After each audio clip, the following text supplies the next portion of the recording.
What's going on, people? Welcome to Throwdown, episode 43.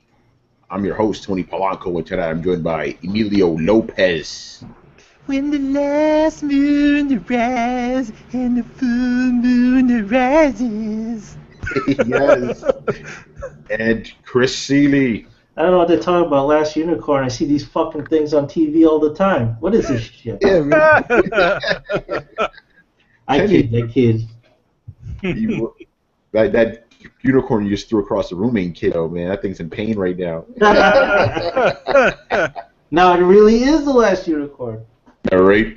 Yeah, all right, I was busy. My girlfriend's not feeling so good, so she was watching The Last Unicorn on Netflix. So the silly intro song, it was stuck in my head. Oh man. So yeah, we're down to a 3-man crew once again. Brian is on extended leave, I guess. I don't really know what's going on with him. He's on sabbatical. Yeah, so I don't know. He'll be gone until he said the end of the month, and then Brett, he'll be gone for a couple episodes because he's with Rachel in the hospital. She had her surgery to get, as I put it in the show notes, re-boopified. You know, she got it all stuffed back in there and stuff.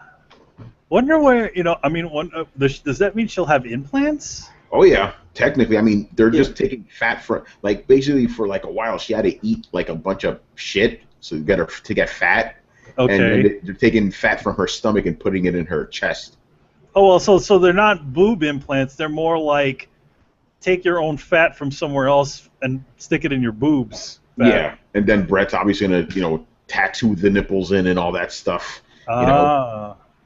She told me, because I was texting with her today, she told me there was a little bit of a complication with one of the arteries. They weren't supposed to cut it, so they needed to go into her leg and take one. No, it was an artery, it was like a vein, and then put it back up there. It's just crazy how you could take pieces of a person and just miss and match them and stuff. Well, that's kind of the best way to do it, because you don't want to start using somebody else's transplanted veins or even artificial veins and stuff like that, because all of that your body will reject any of that stuff. Any sort of organs that are not from your body, and also even there's a fair amount of rejection from using artificial organs, artificial veins and stuff. Like people who have artificial hearts have to continuously take medication so that their body doesn't go, oh, what the fuck is that, and start attacking it. Yeah, because it's just gonna see it as a foreign body, which it is technically. It is. But yeah, I mean, she seems to be doing okay.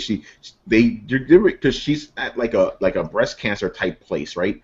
So she doesn't have to eat shitty hospital food. They're actually giving her good food. They actually serve breakfast all day long. So that seems pretty cool.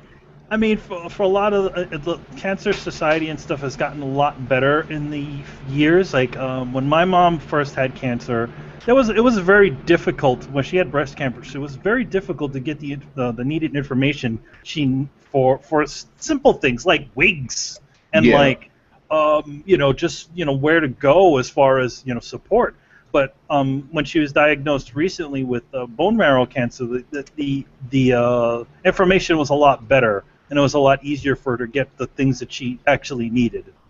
Yeah, so that's good because obviously you have cancer. People with cancer, you got to give them as much as they can. So that's exactly. Good. I mean, but one thing she said. I remember one thing she had said that she said that her doctor was like really huggy.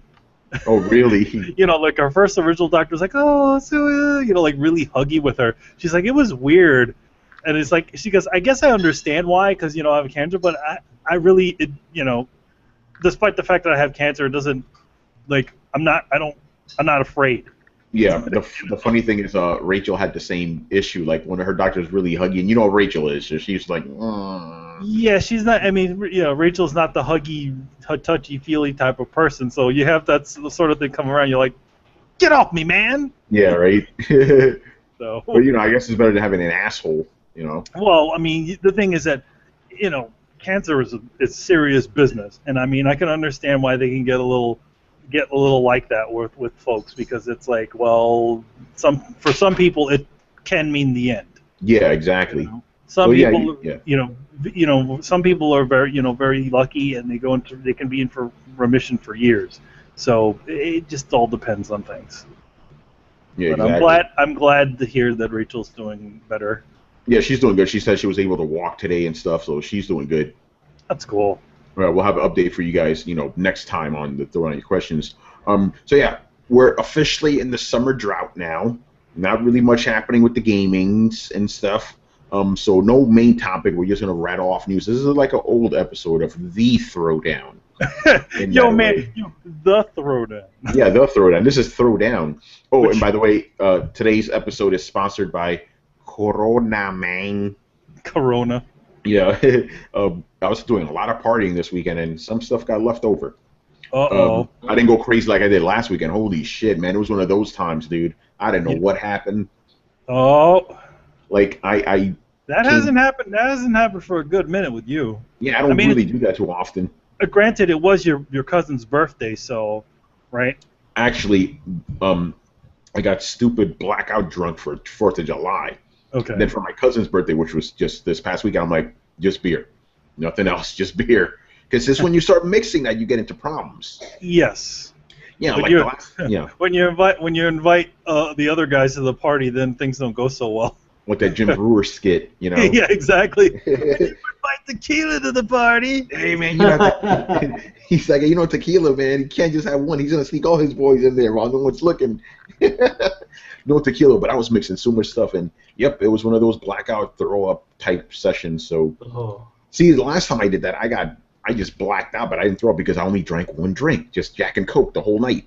Mm-hmm. I don't remember what happened that night. People had to tell me afterwards, like, Tony, man, you were hitting on every single woman. You lost your phone, but you didn't actually lose your phone. It was in Boston, too. Craziness. But yeah, beers. So anyway, let's jump right into it. So let's, I guess, do a little bit of follow-up, because when we did Throwdown Questions, guys know Throwdown Questions is just a question show, but if something big happens, we got to talk about it. And the biggest thing happened on Sunday. Mr. Satoru Iwata passed away, Nintendo president. Very, very bad situation, because I was so young, 55 years old. Fucking crazy stuff, man. So, obviously the industry came together to show the respect. Sony did, Microsoft did, everybody did, obviously, because here's the thing. You guys, all you really focus on is the whole console war thing. You think these guys give a fuck about that? No, I mean, we said it before. I mean, these guys all know each other. Your competition. I mean, they'll go out to friggin' beers and shit with each other all the damn time. It doesn't matter. The thing is that you, as a console creator or as a creator of content and software, you obviously need your competition there, because it helps you be better than you were. I mean, even as much as Nintendo was like, well, we're not competing, we're Nintendo.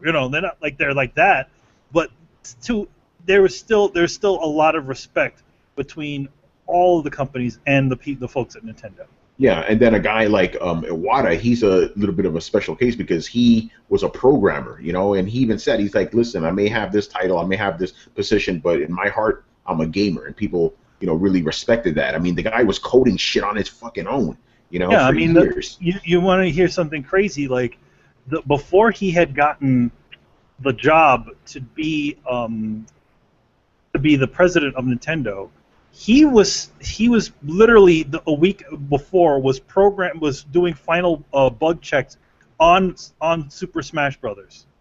Yeah. So to literally go from to programming stuff on Super Smash Brothers to instantly like, you're the president. I think there's a lot of reasons why he was chosen as the president, just because he knew both sides of things. He was probably good at management, managing other people, as well as he knew what needed to go into making an actual game. Yeah, exactly. And then, we talked about this before the show. Basically, we were talking about why people are reacting so much like this, because, obviously we had, Gunpei Yokoi, he passed away, but the outpouring wasn't like this. And I think it's because with Gunpei, people didn't really know the man, Like, granted, he did, Nintendo wouldn't be where Nintendo is without the man. He did amazing things, but you never saw Gunpei and him together. Gunpei and his creation together. It's not like Miyamoto, where it's like, this is the guy who created Mario.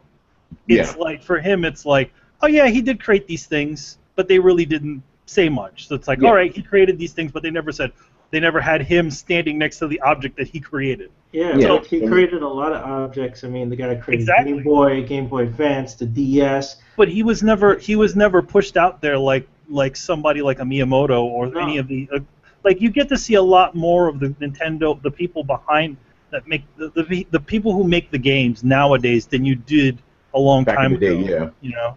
And with Iwata, like, the reason people got really upset, I mean, obviously it's already a bad situation, someone dying that young, but with him, every time Nintendo Direct, who was there? Iwata, and he was always doing those goofy things like wearing the gloves and stuff, putting on the hat. People liked him, and again, they saw him as a gamer, one of them, so that really engendered him to a lot of people and stuff. So the outpouring of support and the gratitude, all that was completely justified. And they even had some stuff too, like Nintendo World. They had a tribute to him and stuff. People went there. Yeah, well, a lot of people they've been doing they've been going to the Nintendo World here in New York City and just putting up little wishes and stuff like that. There's literally a whole memorial that kind of was originally started on the bottom floor, but it's kind of moved to the second floor. It has engulfed it. Yeah, so I officially see him as probably the the most well-known person in the gaming industry to get to be lost so young. That's true. Yeah, well, that's exactly true. He's one of the few genuine CEOs running companies. It's is anybody gonna go put up a shrine if something happened to Bobby Kotick or something? Yeah, no, nobody's gonna do that. I mean, the thing, or Bobby Kotick, or even Reggie. I don't see that happening like that. No, I don't see that happening for Reggie either. Yeah, and then the other thing, like I said, we could easily go into the man's career, but we don't need to do that. You guys could look at all. Oh yeah, definitely. The thing I wanted to talk about, and this is a little bit of a downer point, but it's true. I'm really upset with people that took this opportunity to start making up fake tweets and GIFs and stuff to attack their enemies. In particular, there was someone posted an image of Anita Sarkeesian saying shit about Iwata. She never did that. Same thing with Polygon. They're like, oh, Polygon posted a thing of Miyamoto instead of Iwata. That never happened either. Why the hell are you doing this shit literally an hour after this happens? You really, it's bad taste anyway doing that shit. And then you're going to do it an hour or two after you find the news out. Very low class, people. That's not right. Granted, look, we're not fans of sites like Polygon. We're not fans of Anita Sarkeesian, but that doesn't give you an excuse to use Iwata's death to attack them like that. We would never in other words we would never to push a point that we have about their sites forward. We would never misquote these people. We would never do it. We would officially we want to have all the facts before we start going into a before getting into sort of stuff like that. I mean, it's not. I mean, but that's a lot of what the internet is. It's about outrage. They want to create this sort of outrage for people to kind of get all riled up for, which is horrible. Why does it have to be something like that? Where, again, this guy just passed away, and all of a sudden you're making up stories for Anita and the friggin' Polygon. Come on, people, seriously. Yeah, what I said was okay, if this happened, that's horrible. If you guys made it up, that's even worse. And come to find out, they were just making all this shit up. That's fucking terrible, guys. I don't know if anybody that listens to us would do shit like that. I would think not, but that's fucked up. You can't just be using these things for your own personal agenda or vendetta or whatever. It's bullshit. What the fuck is wrong with you? Well, it's sad. That's the state of things now. There's people with no empathy. There's people, they don't give a shit he died at all, and they'll do whatever they want. They'll troll and use his name and whatever, and it's sad. Yeah, and then they're trying to come off oh, look what I found. Isn't this wrong? I'm the good person here. I found it's no, you fucking made that shit up. That's fucked up. You don't do shit like that. The hell's wrong with you? I swear, man. Some people just need to get thrown into a lava pit or something. It's insane. All right, so that's enough of that. Moving on. Again, we're just... Go ahead, man. You're all a scum compared to Krusty. You're a scum compared to Krusty. Idiots. All right, next. June NPDs came out as they... by the way, NPDs in general used to come out way earlier. I don't know what the hell's going on now. Now it's in the middle of the month. They're all taking a break. They're oh yeah, we got to do something, don't we? Yeah, exactly. Now if my slow ad would show me, here we go. So yeah, obviously the big story is, and as you can see from our fancy cover, Batman did a lot for the industry this this month. It actually saved it. A little bit of hyperbole, obviously, but it boosted sales up from last year. Like hardware went up because of bundles, and then software went up because Batman. And here's the interesting part. So far, Batman is the second highest selling game of the year. The first highest selling game is Mortal Kombat, right? Both by Warner Brothers, by the way. But yes. Remember, NPDs doesn't factor in bundles. So if you were to factor in the bundles of Batman with the game itself, it's the highest selling game of the year because it's Batman. Other interesting things from this that I found out last year, 35% of console sales were for bundles, right? This year, 82%. Interesting, right? And NPDs doesn't count bundles, which is crazy. Yeah, the thing is that they probably count it as console sales. Yeah. Oh, and by the way, before we go on, we're just talking about NPDs because it's interesting. Again, we talked about this on Throwdown Questions. NPDs don't mean shit. They're kind of pointless now. But it's interesting nonetheless because it shows you what people are buying. But the thing is, even what people are buying is bullshit too because NPD doesn't count digitals. They don't count Steam. They don't count resales. They don't count bundles. So they also, I think, don't they also not count like special editions either? They don't count any of that. So yeah, special editions are probably considered its own SKU, right? Like a totally different product. Yeah, like the Batman bundle, they'll just consider it, okay, it's just PlayStations that were sold. Yeah. They won't count it as the Batman PlayStation.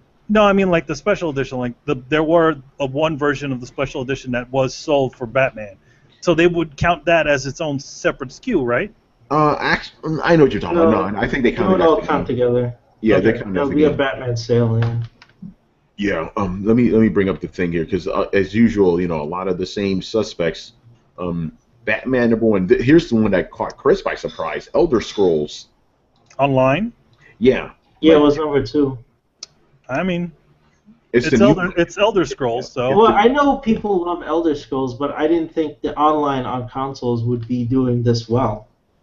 That was my surprise. I know it would do. I figured it would do well on PC and it'd be okay on console, like lukewarm. But this is like pretty good. I mean, it's #2. I think a lot of people, I think one of the reasons why Elder Scrolls got so big was just the plain fact that it was on the consoles. Here's the interesting part. If they count PCs too, it has sold the most on Xbox One.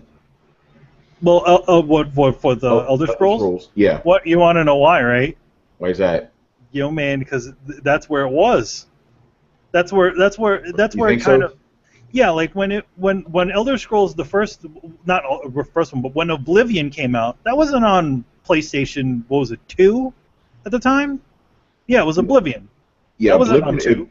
That was on Xbox 360, 360, and it wasn't on. It didn't come on PlayStation. Yeah, Manny, how do you explain The Witcher then? That sold the most on PS4, and PlayStation never had a Witcher game ever. No, PlayStation didn't have a Witcher game, but they were kind of pushing that PlayStation 4 agenda on that one, even though it wasn't like apparent. But it was one of the things that it kind of was initially first said on the PlayStation 4, kind of. So it's still in people's brains. Yeah, but still, Witcher was never on PlayStation. Check this out. And also the fact, Lego Jurassic World is #3. It sold the most on 360 and Xbox One. Very interesting. And here's the nice man, X folks love themselves some Lego. Yeah, Splatoon is on here, a Nintendo game, #5. Nice. Yeah. Well, Minecraft, I mean, you couldn't go anywhere without seeing any sort of somebody talking about something Splatoon related. They also did a lot of really cool because you could draw stuff in the game. Mm-hmm. They had a lot of tributes to Iwata in Splatoon, which is really nice. A lot of fans came together to do that. Yeah, other than drawing dicks everywhere. Yeah, exactly. Thank you, Internet. Yeah, put your expandongs in the game. Yeah. Well, I'm sure that there's people on there that kind of look at it and be like, flag! By the way, interesting thing with The Witcher, not a new game. That came out last month. And then the rest of these are the usual suspects.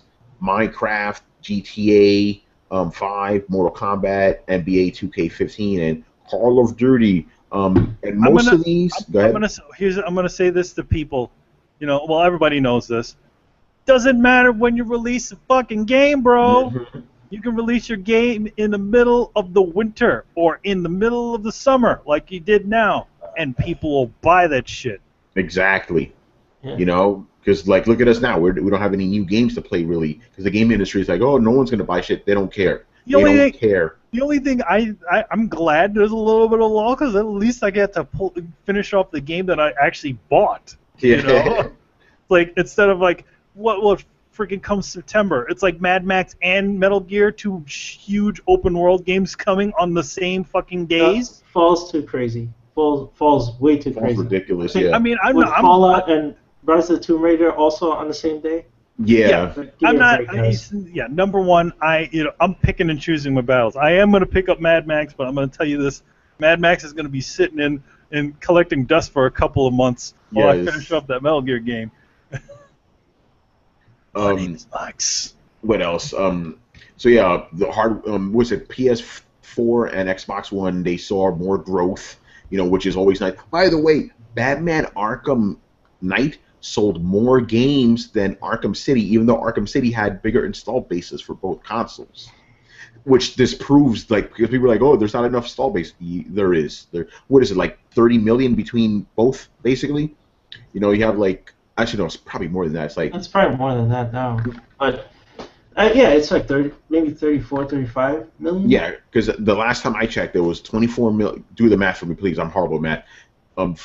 24 million or so PlayStation 4 sold, and 13 million or so Oh Xbox yeah, so you're looking at Ones. 37 million total. Yeah, so that's a lot right there. That's a lot. So it makes sense that, and obviously you can't get Batman anywhere else. So you know that's the only. Yeah. And the PC version got knocked out because it's broken.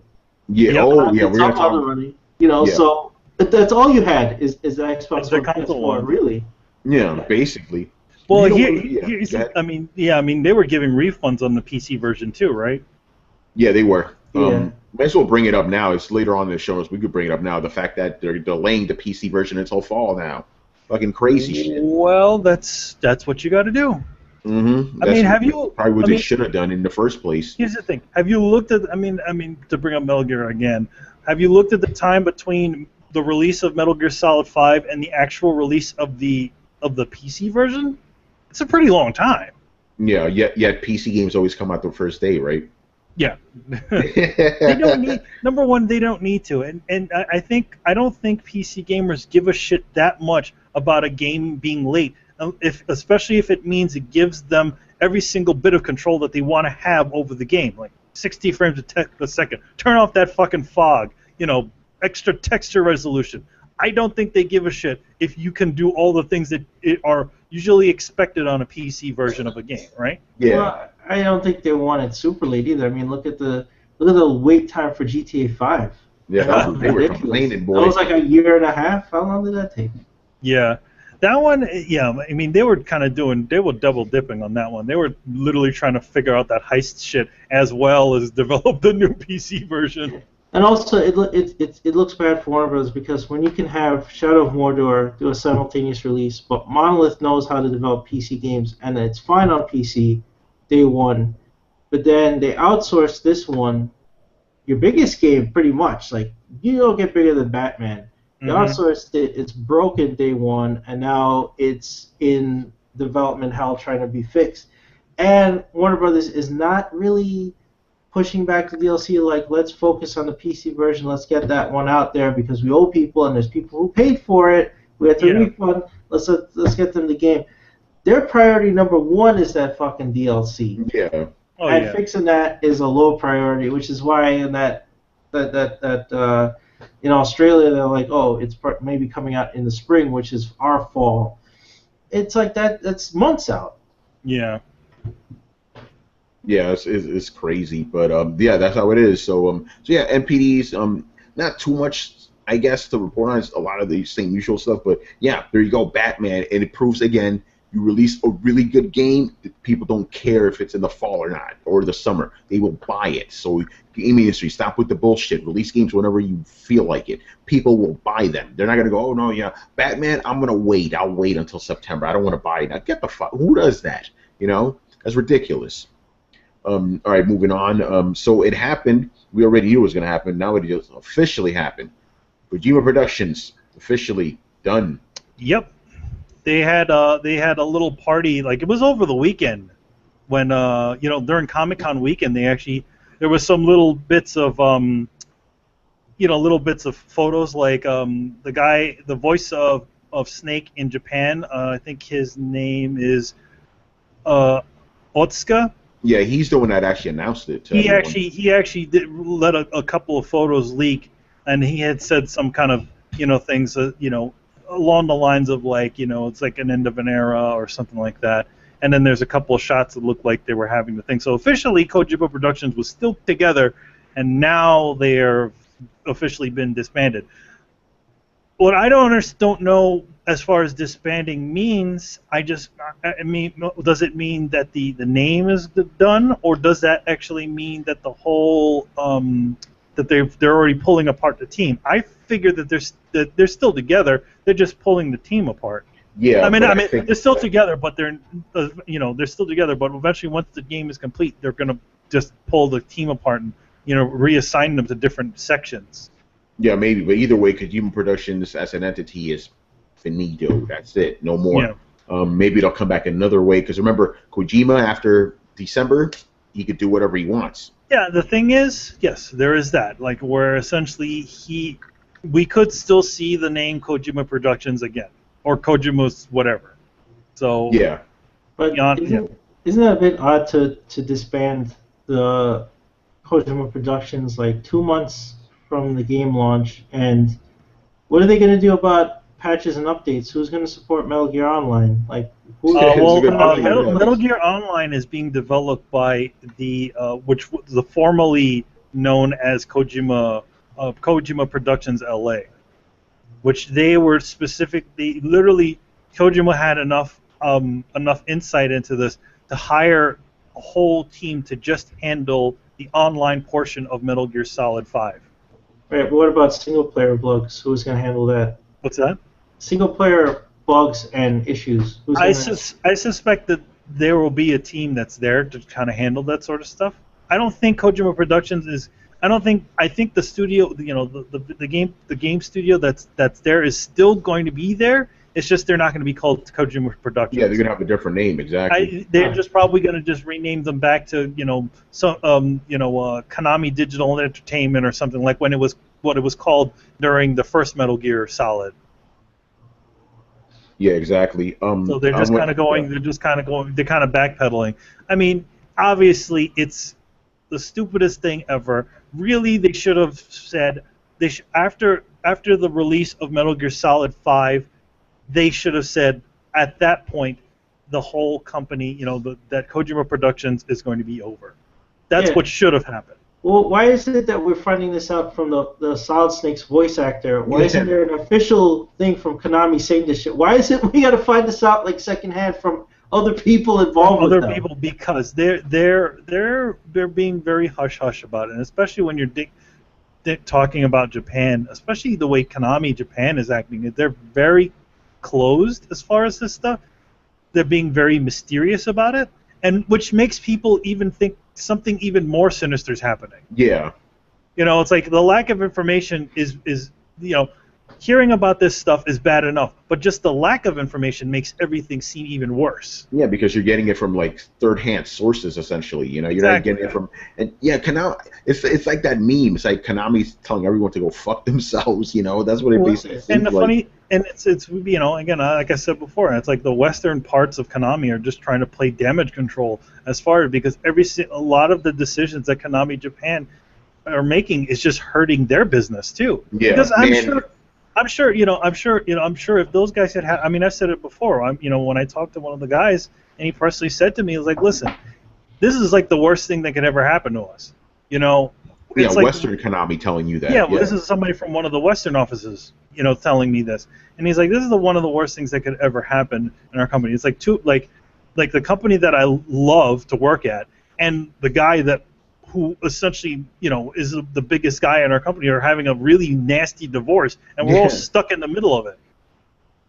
Yeah, the whole thing's a mess, and man, I don't know what else is there to say about it. It's like Konami is not going to like even when they try to fix it, they make things worse. I mean, You know? to be honest, really, they need to cycle a lot of their communications through instead of releasing mysterious Japanese translations of things, which makes everything sound worse, and it doesn't get to the point. Rather have one of the Western offices actually fully translate and fully able to vocalize what the hell is really going on. They need a Western ambassador or something. Yeah, it's almost like they literally need. I mean, it's not enough to have a translator. They need to have a localizer actually literally get to the point of what's happening, because it's like. But they could do that, but they don't do that. Don't. And it's like, come on, it's 2015, guys. It's called the internet. You have Twitter and Facebook. You have other human beings working for you. You honestly think nobody's going to say anything, especially if they're maybe getting reorganized or losing their job, that nobody's going to go, oh, hey, my fucking team just got disbanded. Yeah. Yeah, exactly. But it's also they have, being that they're, I've had a friend of mine, who does a lot of work with Konami. He's been over there many times. And he said that the way Konami Japan is very locked down. He's like, it's almost like being in Metal Gear Solid. He's like, there's cameras everywhere that watch you. They literally have this show that shows up every so often. Like it shows, like they have like this mandatory show that everybody has to watch. And if you don't watch it or have some sort of funky excuse why you haven't watched it, they'll actually call you up and be like, so, well, how come you didn't watch the show? Wow, it's like a fucking police state. It's mandatory fun time. It's mandatory fun time. There's also there's certain doors that you have to go through. That there's only specific doors that you can go through. He even said that the Kojima Productions section of the office, as free as it was inside of his office, it was sectioned off. And there was a lot of security to even go into that section within the same building. So That's it's insane. like in order to have free, it's almost like communist China and Hong Kong. You have to go through all this crazy shit in order to get to Hong Kong, which is the free area of China. But the rest of it, everybody's like mandatory. Everything is mandatory. It's communism. Yeah, well, man. Again, Japanese studios, they always have this weirdness about them, Well, even Nintendo, I mean, they're not as bad as that, it seems, but they have their own weirdness. The one thing I always found bizarre about Nintendo is that when they have their developers sort of set up like a classroom, and they have areas where Miyamoto can watch everybody, and he has them all sitting in ways that he can watch what they're doing and observe them, which is that really weird? Like, I would hate it as like it's like the fucking guy who invented Mario, who practically runs the place, is watching you all. You ever see those posters that are inside of Metal Gear Solid 5? It says "Big Boss is watching." Mm-hmm. They probably have posters of like that on the wall. Miyamoto is watching. Oh man! All right. I guess we'll give you any more news on this as it develops, but I don't think there's much more to say. I definitely think it's just. I think all the information that we're going to at least get for right now is going to be all mysterious stuff, and then a lot of this. Wait until 10 years from now when somebody gives a tell-all book, man. Like, well, you know what? You got a little bit of it when fucking Mr. Castlevania was talking about it. He's like, man. Yeah, he was like, he's saying so. He didn't get to that point, but he was saying some shit. He's like, I don't blame him for leaving. He's like, I know what it's like over there. Wow, man. By the way, quick thing, and shout out to Black Star for this one. I didn't know about this shit. So apparently, Inafune started another Kickstarter, even though Mighty Number 9 is still going. It's for this thing called Red Ash, and it's failing because they're trying to do a Red Ash game and anime. Like, dude, worry about Mighty Number 9, then come back to this shit, I think in the end, Red Ash is, I mean, I saw some of that stuff, but I think in the end, it's like with Red Ash, they're trying to do this thing, which sounds cool, but I think at this point in time, Inafune's kind of already, he's done that already. Yeah, I mean, he's already done it already. If you're talking about games in general, I mean, that's what Mighty Number 9 is, and now this one's supposed to be like Mega Man Legends or something. Yeah. It's like, dude, come on, man. You concentrate on one thing, then you can move on. But well, this thing isn't even close to. Go ahead. Mighty Number 9 is pretty much done. It's coming out this September, so there's not really much else they can do to that. But yeah, this thing is failing apparently. So I guess people wanted Mega Man. They don't want Mega Man Legends. Well, here's the thing. I can understand it, but you know what? That's the type of. I'm not angry that he decided to do another one, because that's kind of how you get your ideas out there nowadays. I guess, but it's obviously, it's like Brian said, they're changing the whole goal of what Kickstarter is supposed to be about now. Yeah, well, I mean, the thing is about it, it's he tried it, and it's not going to work, so that's okay. It does everything that goes through Kickstarter. Most things that go through Kickstarter aren't very successful.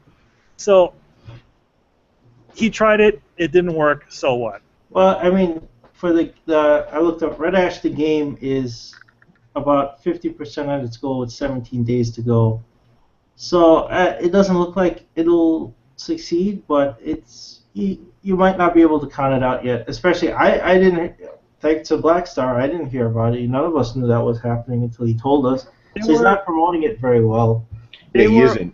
They're also the other thing. I mean, I've heard there was like some teasers that they released not long ago about it, and to me, it didn't look like something I was interested in or something like that. So I never really played Mega Man Legends, like they were saying, but Yeah, the anime is a separate Kickstarter. It also, I guess, it launched about the same time. It also has 17 days to go. I'd say it is 60% of its goal. So I'd say it looks more likely that this will get funded than the game. And I don't know if one relates to the other. I don't know if he's going to go, well, the game didn't get funded and the anime did, so I forget it. I don't know. Yeah, I don't know how it works. Weird. But yeah, you're right. They didn't promote it well because, again, Chris and I didn't even know about this shit until today. I saw a teaser they released long ago. I'm like, oh, okay, that looks interesting, whatever, and didn't pay any attention.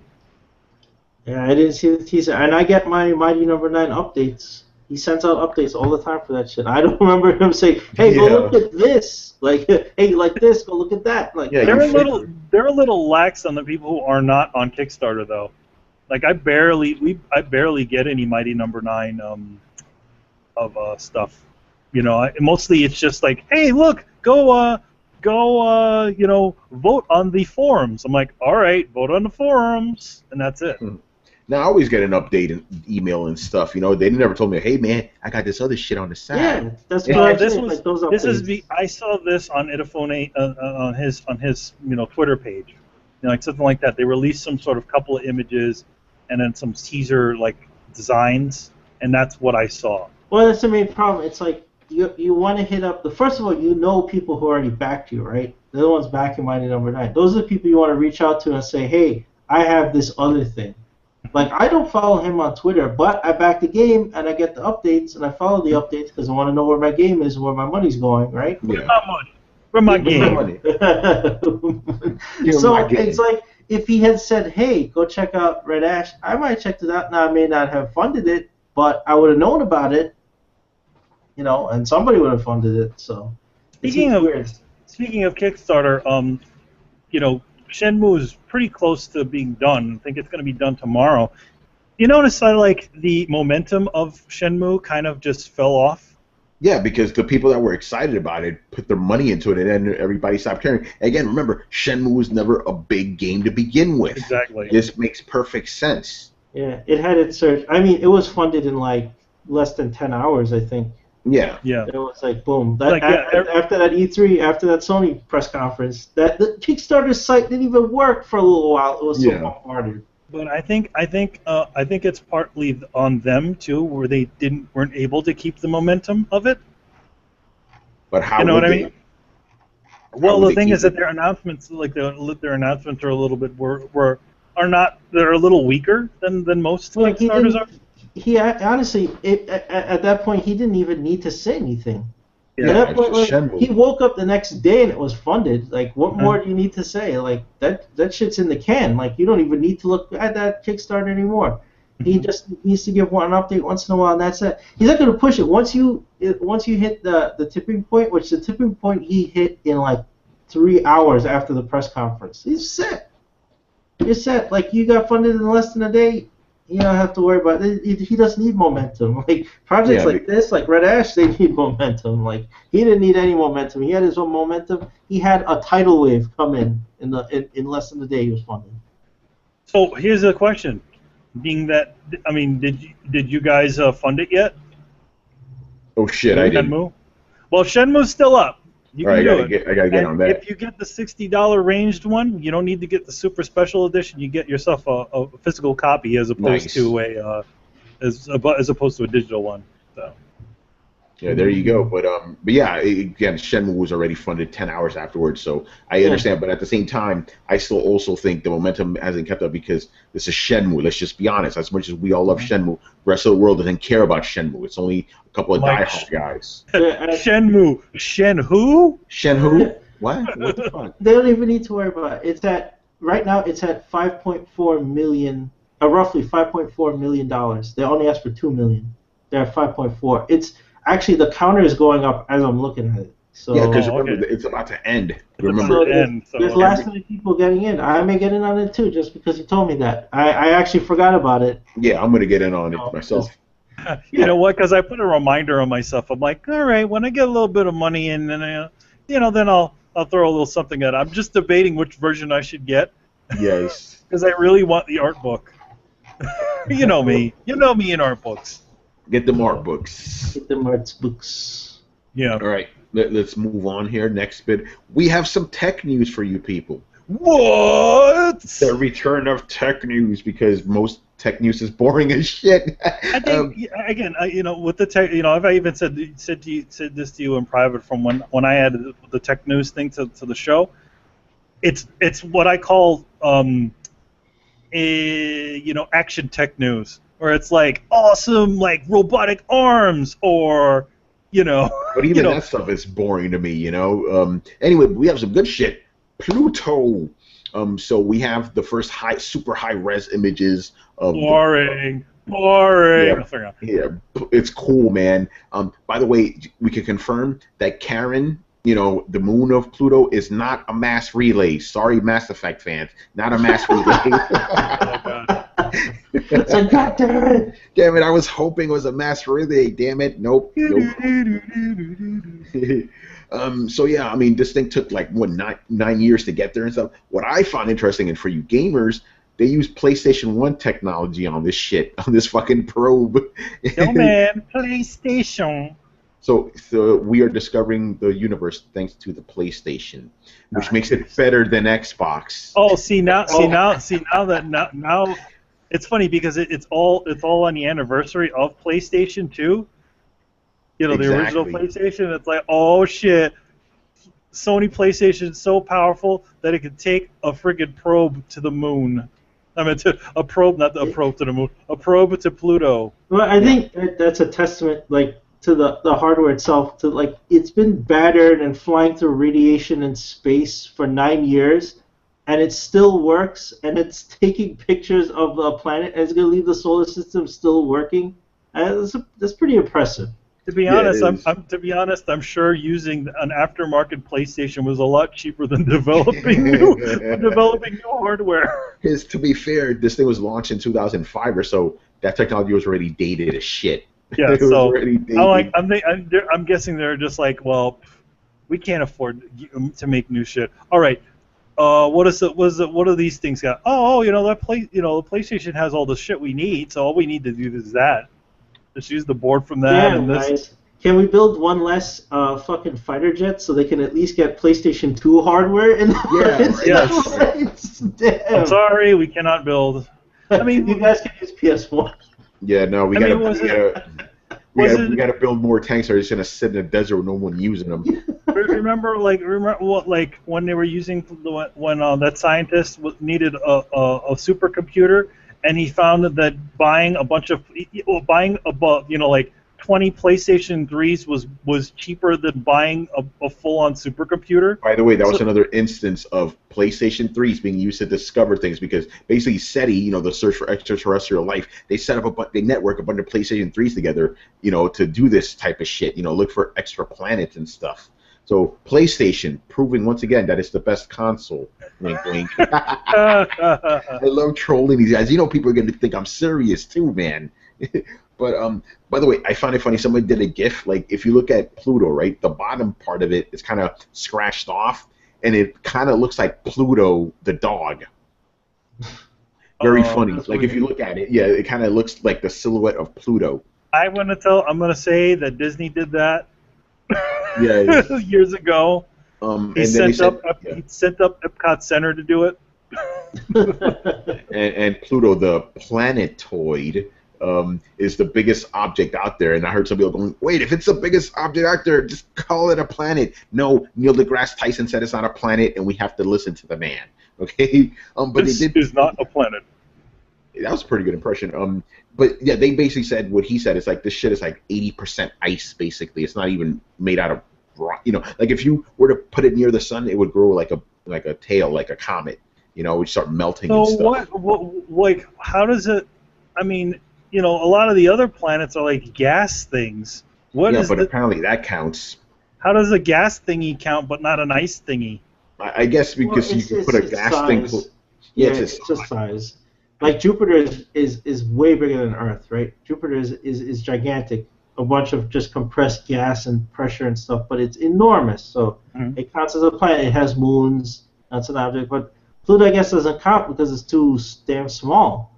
And they actually found in the Kuiper Belt there's actually objects bigger than Pluto just floating around out there. So they're like, well, then this isn't a planet. Yeah, I mean, it's one of it's like one of the biggest, objects in the Kuiper Belt, but there's still shit that's bigger. Remember, we haven't explored all that yet, obviously. There's probably shit out there that's crazier big, But all right, now we figured out what Pluto is. Send the PlayStation out further. Yeah, right. Yeah, I guess the next probe, the one that's gonna go to the Andromeda Galaxy, will be PlayStation 2 powered or something. Powered by PlayStation 2. But yeah, pretty cool. So I always like it when because not to get too political, but I hate the fact that human beings so much money on fucking war, we're not actually doing on important shit like exploring the fucking. Because think about it, the Earth is like, it's kind of done. We got to get off the planet eventually. Yo, man, we got to go into the sea like SeaQuest. Oh, you'll find time portals and shit down there. SeaQuest. Oh god. Didn't you know there's aliens? Did you know that there's aliens in the sea? Oh, according to SeaQuest, there is. There's aliens in the ocean. Oh man, and the abyss too. You can apparently go through time and end up in in a future where everybody uses mechs to fight out their difficulties. You remember that episode?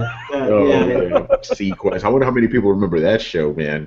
Yeah, well, it's like Roy Schreider. Yay, it's the dude from Jaws. Yes. But the thing about it is that war is kind of what created the space program. That is true. I mean, it's not now, but what are like rockets and stuff? They're just missiles. They're just giant missiles where they decided to stick a person in the end of it. Well, it wasn't really. I mean, war developed the rocket. Yeah, I mean, you had not Goddard and the other the German guy. I mean, creating rocket technology, but it was really the Cold War. It was us versus Russia. Who the hell could get to space first and who could get better, right? That was competition that really created. But also, same thing, yeah. It's like you got the competition, but it's also like the moon can also be considered a staging point for something. It's like, well, if we can get to the moon, we can put something on the moon to get those other guys. It could be considered a strategic point. Or maybe we just need another war to get us back into space. I don't know, like a big war. But the point is, we're spending way more money on actually developing war stuff than actually, developing our space technology. I mean, NASA doesn't even exist anymore, basically. We have to go to fucking Russia to fly into space now. They're kind of like a promotional place now. It's like, hey, we do a space thing. Well, the thing is, they still go. NASA is. Currently developing another way to get into space that does not involve the space shuttle, as awesome as the space shuttle is. it is incredibly expensive for upkeep on that thing. So what they're doing is something very similar to like what Russia has with the Soyuz rocket, which the Soyuz rocket is literally the same shit they've been using in the '60s with some additions to it. So it's something that can easily bring people up into space, and they can keep on doing it. It wouldn't cost as much. Yeah, I still think the future of space is in private, companies like SpaceX or something. Yeah, those guys are actually developing stuff. Which is also part. They've also NASA's also teamed up with them to for certain things as well. So, I mean, definitely, we're gonna go back to space. At least from what all the astronauts say, we're going back into space. Yeah, man, when you find that, yeah. It's funny that we're talking about this because me and Jossie actually did get to meet. We got to meet some astronauts because in New York City they were doing, they're having this big sciencey thing, and they had a bunch of astronauts come by and will show off some stuff and show off all the research that they're doing in space. That's pretty cool. Which is not like like they were doing germ research in space and a bunch of other things. Like obviously things that some people may not find that interesting, but they are still doing important research on the International Space Station. Yes, I mean, the work is still continuing. Obviously, it's just not the way it used to be. But maybe now we're doing it for a better reason. They're just trying to kill each other. But however, I still say when we find that helium-3 on the moon, that's it. Everyone's going to try to go up there. Or unobtainium. Unobtainium. Who are these blue people? We need that unobtainium. Oh man. All right, let's move on here. Pop culture stuff. By the way, it hurt me that I read a Ben Kuchera article and I completely and utterly agreed with him. You can agree, dude. You can agree with Ben Kuchera. I don't like the man, but anyway, he made up a good point. Basically, he was talking about Marvel's response to when the Avengers trailer leaked, and DC's response to when Suicide Squad leaked. When Avengers leaked, I believe it was Avengers. Marvel just tweeted out, "Damn you, Hydra!" Like, that's just like, fuck it, it's out. Go ahead, guys, watch it. DC was like, we have to put the trailer out because the quality, the thing that's being represented now is of low quality, and the people who are putting this out there don't understand that we don't want a product to be besmirched this way. Like, dude, what the fuck is wrong with you?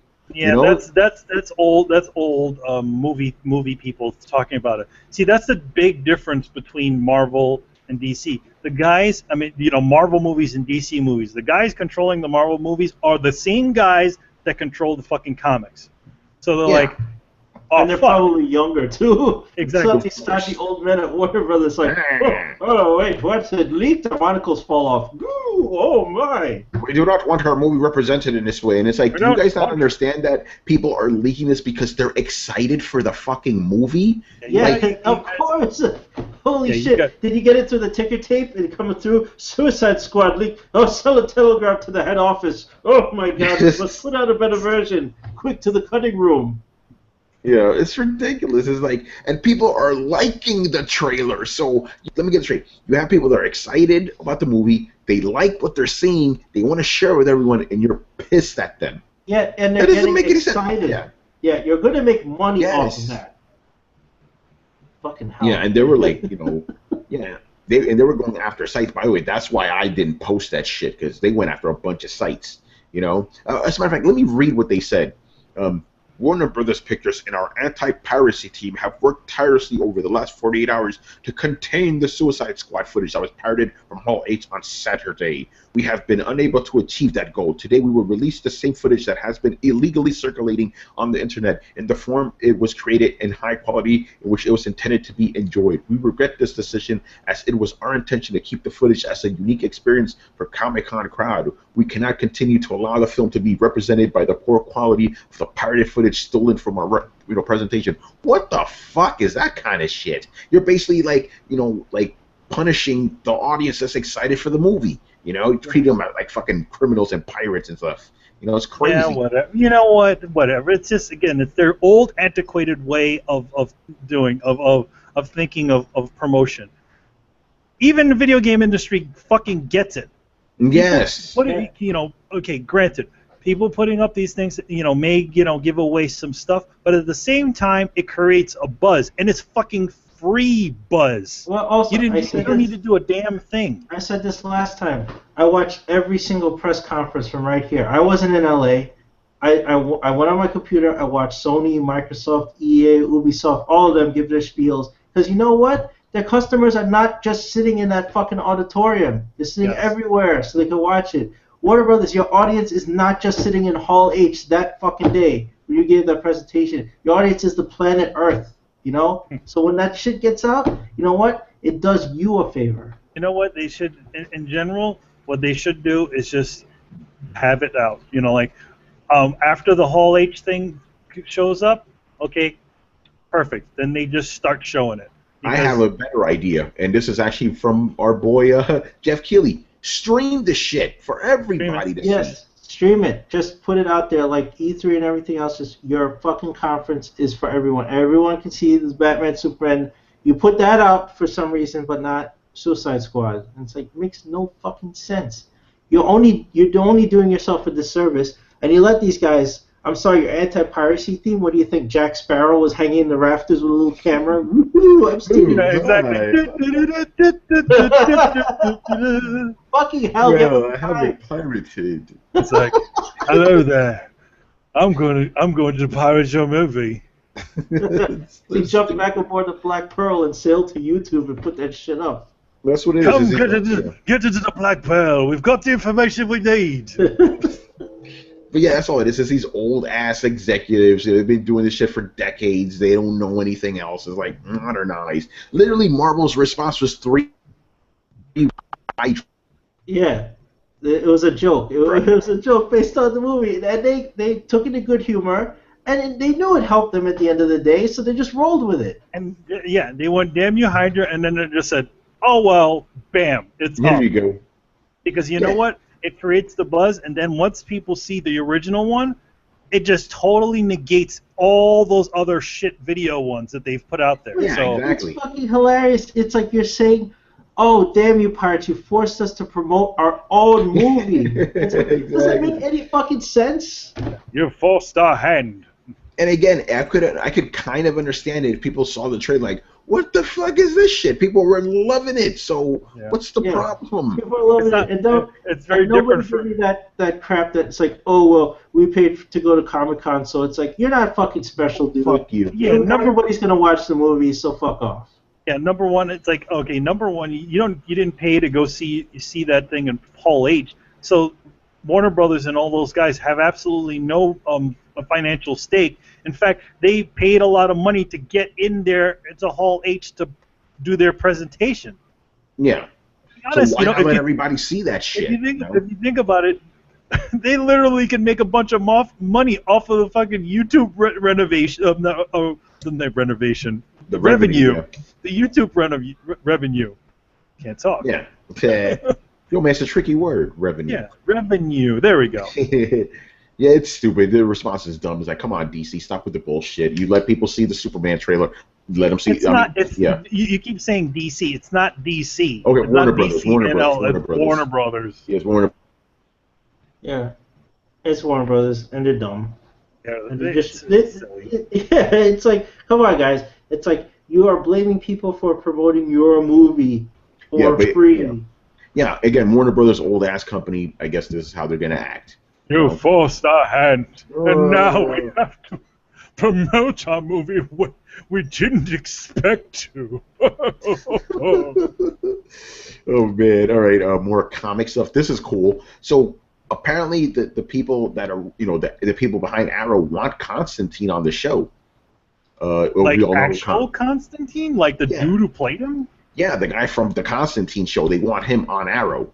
All right, that's cool. Yeah, like since last year they were thinking about doing a crossover where like Arrow was going to show up on Constantine to ask about Lazarus pits and stuff. But now that the show's been canceled, they're like, yeah, we want to try to make this happen. Like they said, they still got to do some legal mumbo jumbo, but they really want this to happen and stuff. And it makes sense because this season of Arrow is going to be more going into mysticism and stuff like that. So it'd be good to have Constantine show up every once in a while. I think that'd be great, especially since that actor was fantastic. I know some people had problems with the show saying it was too lighthearted, even though I thought it was brutal as shit. But I wish somebody would pick it up. It's like Warner Brothers, get a clue, put it on a fucking on Netflix. Yeah, put it on Netflix. That show would be great. Then you could really go balls out with that show. Yeah. But so I just want to throw that in there real quick. I thought it was really cool. Now let's get to the most fun story of the night. Apocalypse has You mean been Apocalypse? yeah, or lack of apocalypse. So yeah, we saw a purple lips. Yeah, a purple lips. So yeah, we saw our first image of Apocalypse, and people are not happy. I'm not, because Apocalypse is one of my favorite villains, and then you get this short little guy that looks like fucking Ivan Ooze. It's like, what the fuck is this shit? I am Ivan Ooze. Also, I'm sorry, but for the set photographers, can you stop taking the fucking photographs with like TV lighting? The movie is lit a certain way so it looks good, so you don't see all this shine and shit, and the makeup doesn't look good in that kind of light. This is not TV. You're filming a fucking multi-million-dollar movie. Set your exposure higher so you can capture it in the same light so it looks nice. This is the same problem I had with the Suicide Squad photo. It looked like shit because it was shot in this bright light, and it looked like a Spike TV special and not a multi-million-dollar movie. This is the same thing here. It looks fucking terrible, and you shoot a better light. Damn. Yeah, like it just looked like fucking bunch of silly cosplayers, Well, I have to say, I mean, everybody's so pissed about Apocalypse. It doesn't bug me that much. What actually bugs me, I was like, oh my god, Storm and fucking Psylocke look amazing. They really do. Like, granted, I was like, Olivia Munn as Psylocke, I don't like it, but I never said she wouldn't look like her. She looks like fucking Psylocke. And I noticed they gave her a boob window. Psylocke never had a boob window. Yeah. So, all of you guys, all you, feminists out there can get really mad about that, because officially, comic Psylocke, which usually comic versions are a little more risque. In this sense, comic Psylocke is not as risque as real Psylocke. Yeah, I will say this though. I haven't said this publicly. I'll say it now. I don't like the fact that she looks exactly like Psylocke. Like it looks weird. It looks like really, really, really good cosplay. It's like I would have preferred if she had like a normal ninja suit on or something, and maybe it gets torn up and she looks like Psylocke, at the end or something. But it just looked too much like cosplay. Storm, on the other hand, looks fucking excellent. I really like the way they did her with the whole mohawk and stuff. And you notice how they're all purple. So does that mean? So I'm guessing that they're Apocalypse's horsemen. I guess. Horsemen. Okay, so if they're the horsemen, if they're the horsemen of the apocalypse, who would Psylocke be and who would Storm be? If we're talking horsemen. Okay, we got to think about this. Okay, maybe Psylocke is Death. Yeah, she might be Death because she's an assassin. Yeah, all right. So what do you have? War, famine, and pestilence. Well, Storm probably is not a pestilence. Nobody wants to be pestilence. Maybe Storm is War? She could be War, yeah. And who is Pestilence? I don't know, because they haven't showed any of other... Oh, wait, I heard Archangel was in there. Okay, so even though... Well, he was War, right? No, he's the Angel of Death. He was Death, right. I don't know. Maybe Psylocke is famine. I have more horsemen.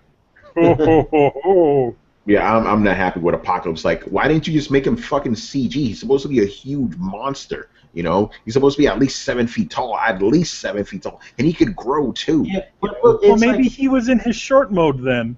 No, but even short mode is like 7 feet. I'm sorry. Yeah, by the way, he's huge. He's like fucking taller than Cable, man. Yeah, exactly. By the way, they should have gotten my man Christopher Judge Teal'c from Stargate to be him. He would have been. Oh yeah, perfect. Seriously, he would have been perfect. Oh, and he could do that voice. Yeah, exactly. That guy is at least like in like 6'7" or something like that. He's a huge dude. I met the guy. I could get rid. He is fucking huge. He's taller than both of you guys, and you guys are tall. He's fucking big. They should have got him. No, they got some. It looks like who's that wrinkly old guy who's playing Apocalypse? I don't get it. Guy has fucking. It's Ivan Ooze. To be honest, I did like the way what's his face played Ivan Ooze. Oh, he did a great job. The guy from Raiders of the Lost Ark. Yeah. He played Belloc. Yeah, he played Ivan Ooze. Yeah. Obviously, he was having a lot of fun. Ah, yes, I'm Ivan Ooze. Well, let me tell you. I mean, he made those fucking the guys from the TV show look stupid. Yeah. He outdid he was the best character in that fucking movie. Yeah. Well, I guess he's a fake made-up character for the movie. Yeah, well, I guess we're gonna see more of Ivanus in X-Men. I mean, like, okay, so Josh Brolin is Thanos, right?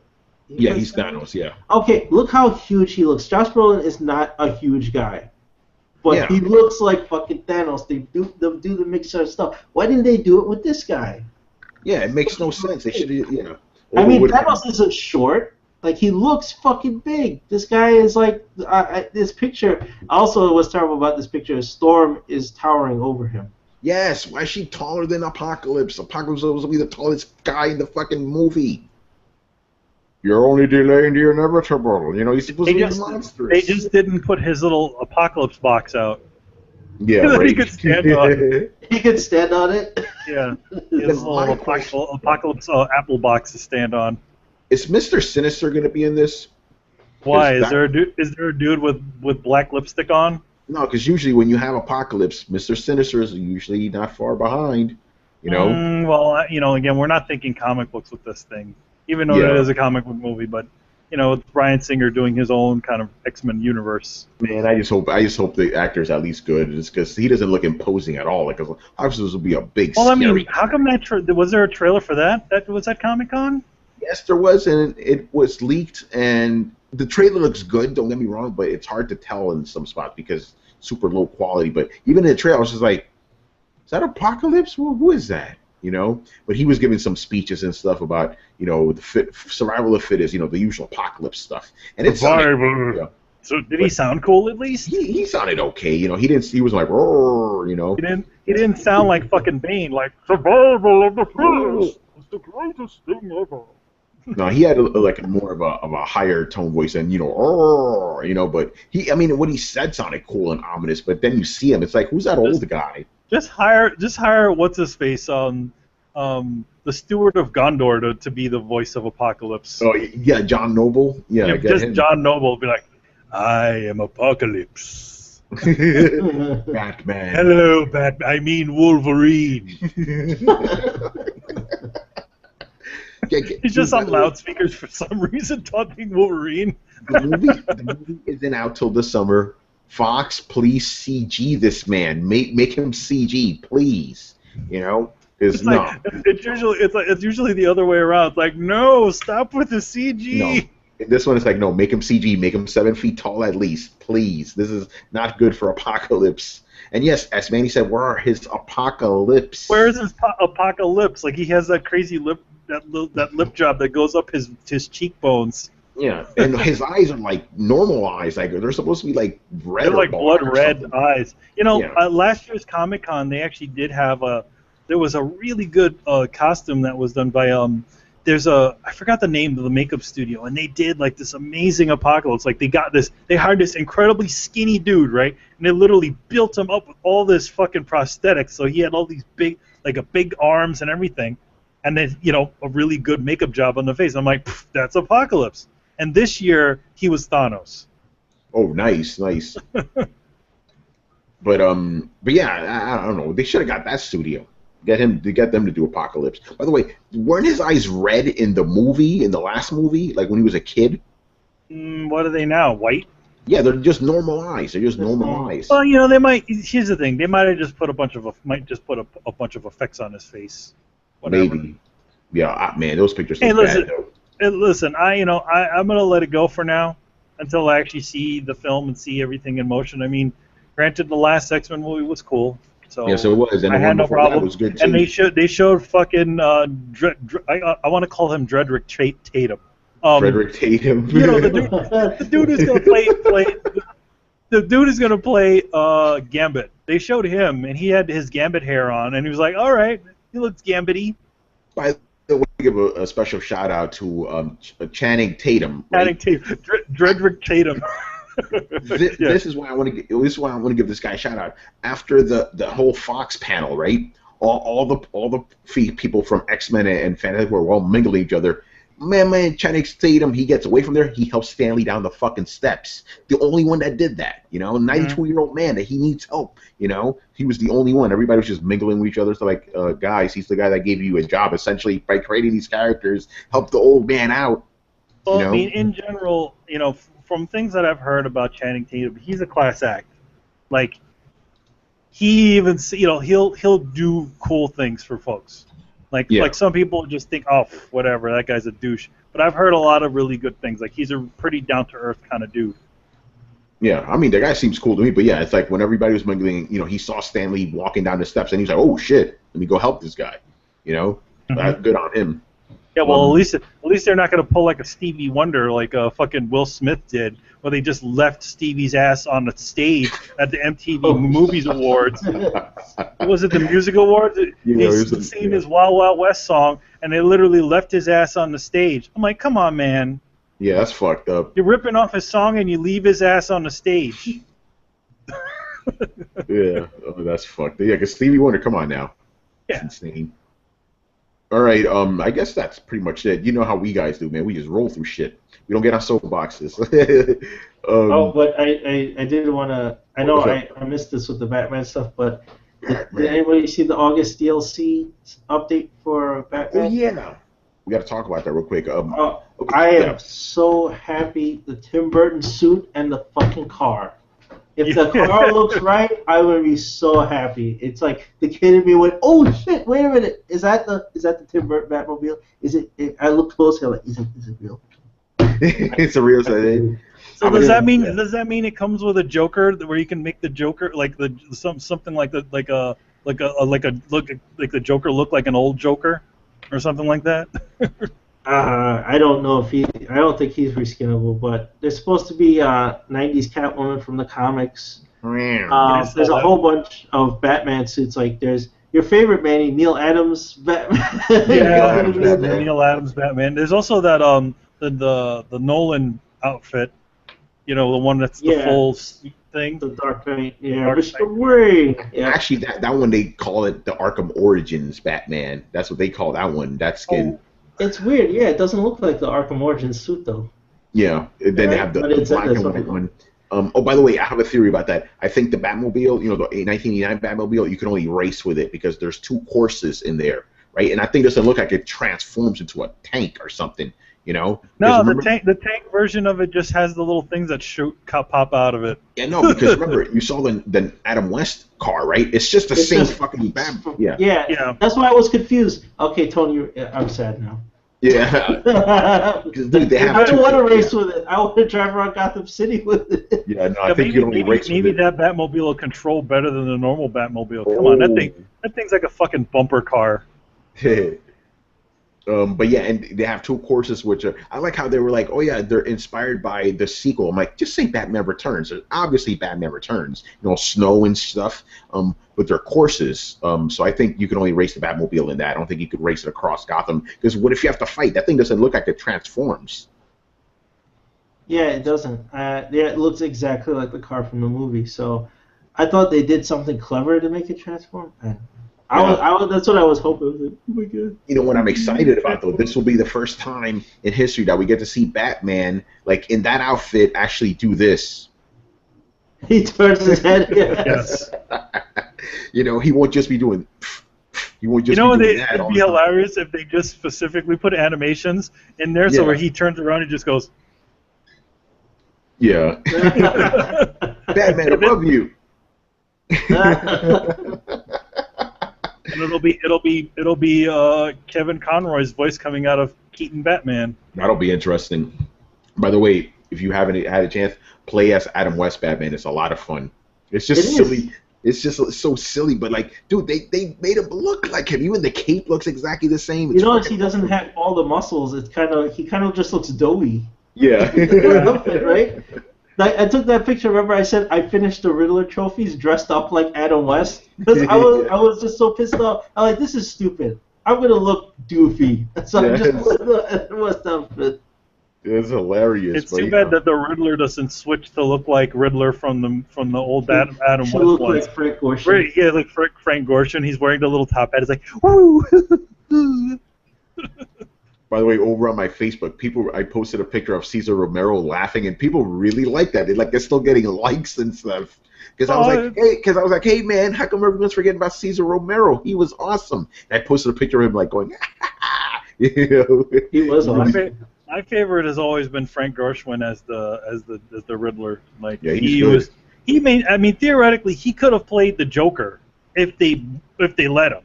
Yeah, because he's literally laughing all the goddamn time. He laughed more than the Joker did. He's also super energetic. Yeah. He's fucking dancing around and all this shit. Yeah, Manny, I think next time I go to your house, we're going to watch Batman. Which one? You know, the old Batman with Adam West. I actually don't have that. Don't they have that on Netflix or something? No. It actually. But they released that set. I would get that. There's like a Blu-ray set that they released or DVD set of all the old ones, and it took them forever to get the rights to it too. Wow. Okay, I didn't know that. By the way, since we're just filling up time now, I want to talk about Batman real quick because I find it funny. And okay, we had this friend Omar. He's one of these type of people where if you mention Batman before 1973, they get really upset. You know, they don't like the goofy Batman. Like, I don't understand that. Like, if you like Batman, why don't you accept all the facets of Batman? Like, they had Brave and the Bold. Some people hate that show. I loved it. I thought it was fantastic. I liked that show a lot. That show was fantastic. It was surprising because I thought it was going to be really super cheesy, but it was more. That show was more of a celebration of things Batman. So that was cool. What I liked about that show was James Tucker. He was the producer of that show, right? Okay, he did one segment of Batman. There was one episode of Batman where there was like 3 different Batman, right? The kids were telling stories, and the one he did was like throwback 19. People were like, "Oh, it's the Adam West Batman." No, it's actually the 1950s Batman. And he was like, "Man, if I had a chance, I would make every single episode like this." And he finally did it with that entire series. Yeah, he on the commentary for the thing, he literally said, "Oh yeah, I so want to do a series that's just this." Yeah, and he finally got to do it. So I don't understand. Like, you have Batman fans that are like hardcore Batman fans, right? And then, you know, by the way, this came up because I tweeted a picture of me as Adam West Batman. People were like, "Well, you look ridiculous." I'm like, but it's Batman. Like, yeah, I did that too. Remember, I was like, "This is my riddle-solving outfit." Yeah. I didn't give a fuck. It's fun. It's Batman. I actually enjoyed running around like that because it was even more fun. I actually did the share where I'm doing a fight with like 30 guys, and it's like Adam West doing all these flips and kicks. It's fantastic. Yeah, you know, there's a big divide when it comes to like a different Batman. I mean, to be honest, it's like, yes, there's definitely people that are like, "Oh man, fucking Dark Knight Batman." It's like, you can have the kind of goofy Batman too. It's okay. Yeah, like to me, you know, when I saw the Tim Burton Batman, I was like, "Holy shit, what is that?" Because to me, Batman was Adam West or Super Friends. You know, that's how Batman was to me. Yeah. So maybe I have an affinity for it because that's what I grew up with. But see, to me, I like goofy Batman. I like serious Batman. I like Batman. The character is awesome. So it's just weird that there's like, no, I only like this version of Batman. Very weird to me. It's like also the West Batman. They kind of played up the puzzle solving side of Batman a little bit more, where he's like, especially when he's like, "Well, if they go over here and they do this," it's like, "Oh, look, he's trying to figure it out." Yeah. No, unlike the movie Batman, who's just like, punch everything in the face. Yeah. I mean, where's the death traps, man? At the end of every 2-parter Batman episode in the Adam West series was a death trap that he had to get out of. Yes. Right? He always did something clever to get out of it. Yeah. That was the cliffhanger. Yeah, that show was fun, man. Like, he also had a computer for everything. He had a computer for everything. Get to the Bat computer. No, remember? He'd be like, it's like, "Robin, use the phone book analyzer," and there was actually a slot he could stick a phone book into. Yeah, he could analyze it. By the way, I love how everything in the Batcave was labeled as like Bat this, Bat that. I'm like, the only people that come in here are Batman, Robin, and Alfred. They know what everything is. Why do you need labels? Yeah, also the labels were facing the camera. It's labeled for the audience. Yeah, exactly. Yeah. It's hilarious. I love that stuff. Come on, you got shark repellent. Great. You know, embrace it. Repellent. And come on, Burgess Meredith still is the best penguin ever. My fine feathered finks. I never actually didn't really like Danny DeVito as the Penguin. He's like this kind of gross freak man who's like, I'm a penguin. Like, Yeah, ugh. he always looked like he was in pain and stuff. Yeah, like like even walking was hurting him. Boy, dude, like the only Norse penguin though. I like him because he's a little bit different. That's like he has this weird kind of like underlying like mobster tie to him. Yeah. Where he kind of like the monocle he has in his eye is not a monocle, it's a glass bottle that got shoved into his socket. Yes. It's like it's very, it's pleasingly morbid. Yes. Yeah, and then I like the added thing. It's like, hey, he's just putting that accent on. Yeah, I like all the that's the thug things. All the thugs in the streets, or with their random conversation. You know what? Then I'm gonna make people mad. When first appearance Batman skin becomes available, I'm filming in that shit. I'm gonna play News Story Plus wearing the purple gloves and his ears sticking out here. Yeah, looking completely silly. Yes. I wonder if they're gonna make some of the new ones, like the one that's currently Batman now, where he has you mean Robo Bunny Batman? Yeah, Robo Bunny Batman, or Commissioner Gordon Batman underneath it. Yeah. So that'd be interesting. Yeah, I mean they said they're gonna have 6 months worth of DLC, so they could definitely do that. Yeah, I'm kind of surprised they don't have more of the skins ready. I'm like, where's the Batman Beyond skin? Where's animated series? Where's actually Batman Beyond is available now. It is available. It's a pre-order thing though. What, at GameStop? I pre-ordered. No, it was in GameStop. It was at Amazon. Each site or store got their own version of Batman, and I think Amazon got Batman Beyond. Yeah. By the way, I like the way they did the Batman Beyond suit because it actually makes sense. Like basically, like you can't have his mouth just opening up like that. So it's basically you see his mouth over a visor, but the visor's really dark. I guess that's like the only way you could realistically do it. Because that mask made no sense. Like, it makes no sense at all. How's he talking out of his mask? Yeah. I figured it's some sort of like funky futuristic stuff that hugs your face. Yeah. Mask. Yeah, I don't know. I'm just a little disappointed because like even Arkham Origins, like people don't like that game, but it had a ton of different outfits in it. Even when you put on, they would do things like when you put on Blackest Night Batman, he looks like a fucking zombie. Nice. Even the skin and everything gets all fucked up when you wear that. Wow, that's pretty cool. So I was like, come on, Warner Brothers.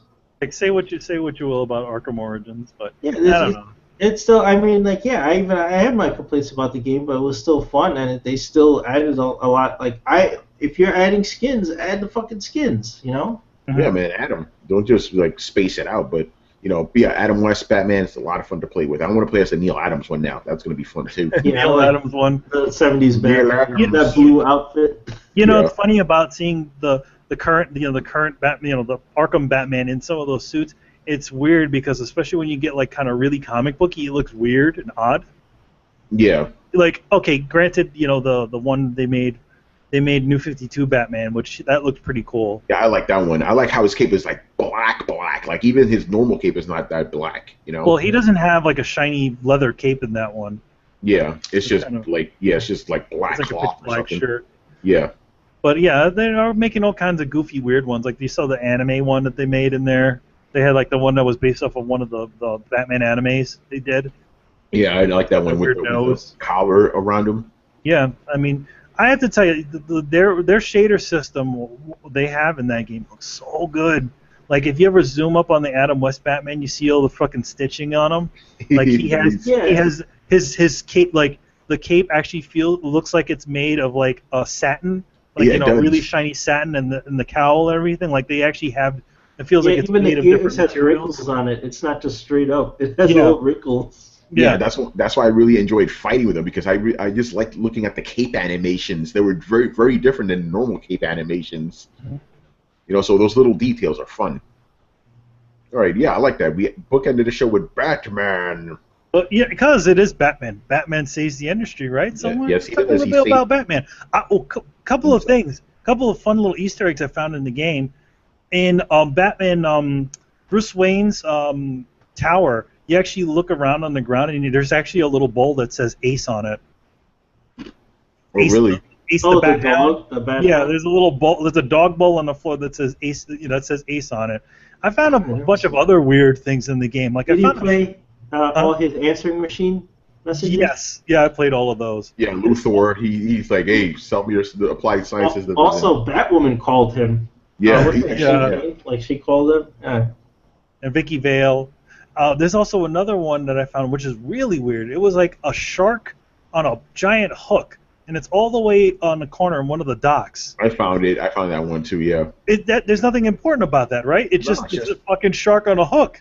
Basically. There's all these weird little things that they throw throughout the game, like like those little puppets that the Scarecrow used to have, those little dolls. Those things are all over over Gotham City. No, maybe maybe that shark is important because one of the thug conversations is between a penguin thug and like another guy, and he's like, "Hey, whatever happened to that shark penguin had?" And the guy went, "I don't know." Yeah. So maybe that's the shark that attacks Batman in Arkham City. Oh, well, yeah, I guess it is. It might be. Because when you go in the Iceberg Lounge, yeah, remember? Oh yeah, that's right. When the Batman punched in the face. He punched it in the face. Yeah, maybe that's the same shark. Yeah. So there's this crazy shark that's like literally stabbed through the head and like hanging in this part of the dock. That's got to be the same shark then. So there you go. And so by the way, the pig guy, Professor Pig, in one of his victims, they were like, oh yeah, they were like, hey, that's a shark bite. Like, oh yeah, there's a lot of sharks around Gotham Bay. Yeah, so there's a lot of fun little funky Easters. I even found this weird television, like in some area that you could use the little his little hacking device, and it just turns the TV on, and it makes what? Yeah, you can just turn this friggin' TV that's sitting somewhere, and you can turn it on, and it just shows that weird, like something about like some rainbow unicorns or something like that. And it just cycles this weird video on there. It's like those guys actually had some fun on there. Just like, all right, we'll just throw this shit in here, throw this in there. Oh, did anybody ever go back to Man-Bat's lab, like later on in the game, like after you capture him? I found it. Yeah, I mean, his wife's body's like it's not gone. there. No, she's not there. Like, when I went back, she wasn't there. And on the TV, there's a message written in blood. Yeah. I was like, what the fuck? Oh shit. Pretty crazy, but we could save some of that for our spoiler alert, which we will do for you guys eventually. Yes, once I finish the fucking game, I'm about 70% done with the game. I've got most of the. I have 75 Riddler trophies left over, and I still haven't. I mean, I still have to go do some stuff with Poison Ivy, and yeah, that's what I'm up to now. Yeah, so we'll definitely do that because there's a lot to talk about this game, especially that ending, boy. Whoo, crazy stuff. So wait, don't you have to see the 100% ending, or you saw the 100% ending? Oh yeah, I saw it. Is there?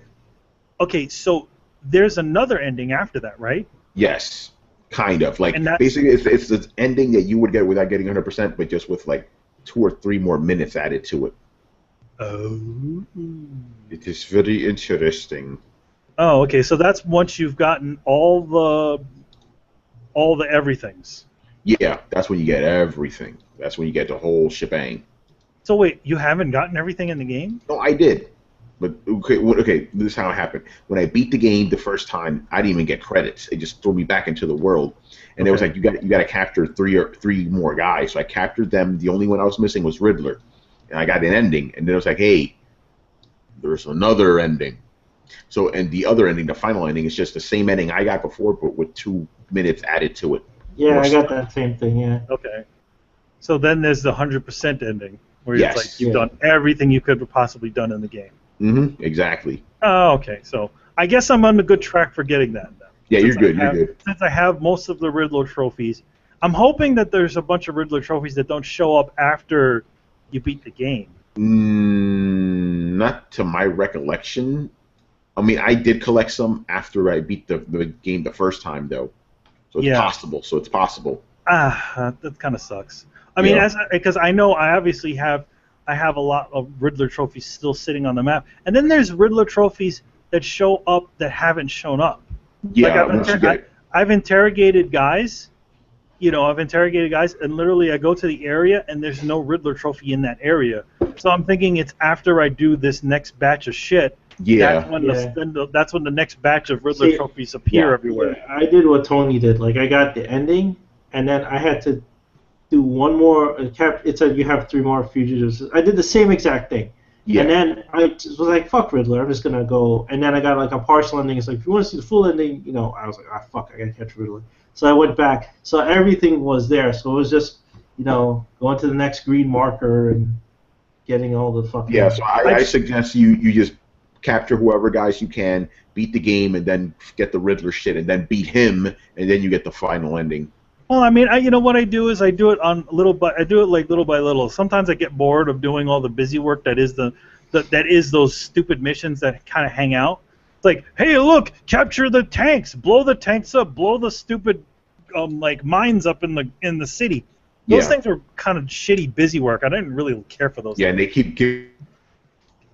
Yeah, they keep giving them to you. Like in other words, if you look at your little progress bar, it literally has like more stuff after it. It's like and they give you that false thing of hope where like Alfred goes, "Well, sir, you've destroyed all the bombs." I'm like, by the way, man, you have one more where they're gonna re-up again and have even more of them.